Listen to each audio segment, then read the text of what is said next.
Cecil here from TGT Webcomics at Mission Park, talking with the director, Rick Perro. You know, thank you for taking the time to do this interview. Oh, it's my pleasure. And you know, we want to talk about the production aspect because we have a great cast of workers, of actors, of art. I mean, this media is fairly new, but you're taking a great genre here in the superhero aspect. Tell us about the production of what went into it here. Well, what we wanted to do is really take and do a superhero film, but obviously as an independent film production, you've got constraints. So and the constraints are largely around, you know, the financial constraints, as everyone knows. But what has happened is things have gotten a whole lot better technology-wise. So what we were able to do is we were able to shoot effectively live action. We put the live action in front of backgrounds. We can take and change the backgrounds. We can take and do things like draw outlines around the characters to give it very much a comic book feel. So the real goal was to be able to tell a traditional, dark, you know, story where you get really deeply involved with the characters. The characters have got their own psychological problems they're dealing with. They're trying to save the world at the same time, and really take on one of those stories that are comic book stories, and do it in a way that would be both faithful to the comic book as well as really it's a motion picture. You want to do it in a motion picture fashion. So that were the goals. And you succeeded. I mean, you know, you have a good cast, you have a great story from what I've heard about it, and you know, you went to Boston, you filmed in Boston. I mean, that's a huge art community in itself. I mean, how did that come about?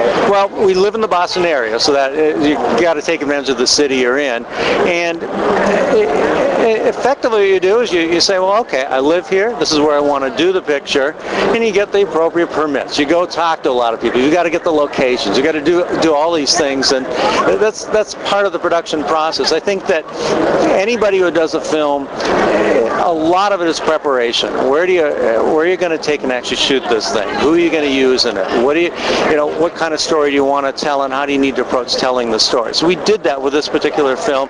We really took advantage of the city where we could, and Boston is a great place to shoot. It's got a character itself. You can make it gritty if you want to make it gritty. You can make it very scenic and touristy if you want to make it touristy, and you know, we took advantage of that. And you know, with everything that comes into production, you know, do you have a music soundtrack that is involved with this? Did you kind of work that out with local artists as well? Oh, yes, we did. One of the actresses in the film, Sam Paneer, her husband's in the music business, so he's doing the soundtrack for the film. We've also been in Boston for a long time. We've worked with a lot of bands in Boston, and Boston's got a really great local music scene, and it's something you can take advantage of as well. And that again, it's a big plus. Boston's a great place to be to do this kind of a thing. So now you're in another, you know, megapolis here. You got Chicago, you got like the Midwest, you know, city of the heartland here, and C2E2, an inaugural convention. You know, how did you get asked to do this? Well, one of the things we did, we had to take and decide, where do you promote the film, how do you promote the film? Obviously, film, you can go to film festivals. But the thing is, given this is a comic book film, I felt it was really important, I know that Chip and Debbie also did, let's go to the audience. Well, the audience is at comic conventions.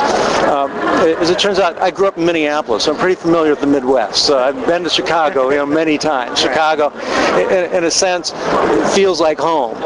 It was also kind of fun going to the inaugural convention, because I think this is a very big convention compared to what they've had in the past, from my understanding, certainly in Chicago. And I think for us, our audience is here. For me, yeah, it's a little bit like being home, and you know, why not? This is a great place to be. So out of all of this that you've done here, I mean, you know, this is packing up. This is just Friday, and it's already packing up.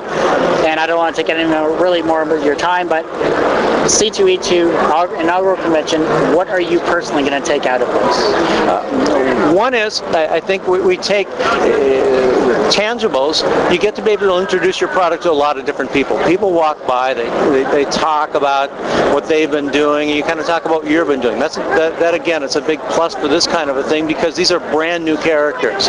You always have to dress it with new characters. How do you introduce it to your audience? There's a very big potential audience out there, but they don't necessarily know about it, and you have to really tell them a little bit about the story. They've got to get involved.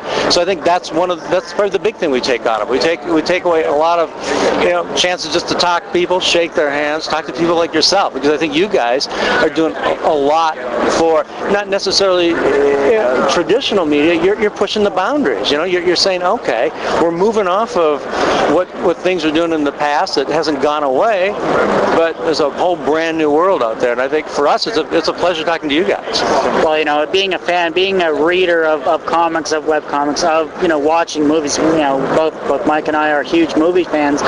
This is like the next step. This is like, okay, what are we going to watch tonight? Okay, we're going to do Daredevil, Elektra, Superman, Batman. No, let's do Mission Park. Let's toss that one in. And when's the production? When are you going to actually get DVDs released for this? Well, what we're looking at right now is we're looking at picking up distribution, and then we go to DVDs after distribution. The film is currently in post-production in the sense that we've shot the live-action footage, the backgrounds are being layered in, the music is probably going to go in, part of it's already here, as you can tell with the trailer, and what we're looking at is that in the June timeframe, premiering in August. Okay. So it's certainly going to be after August, which is pretty good. We started like last August, we'll finish up this August, and that's a good run. Now, is there a particular place in Boston you're going to be premiering? Do you have that set yet?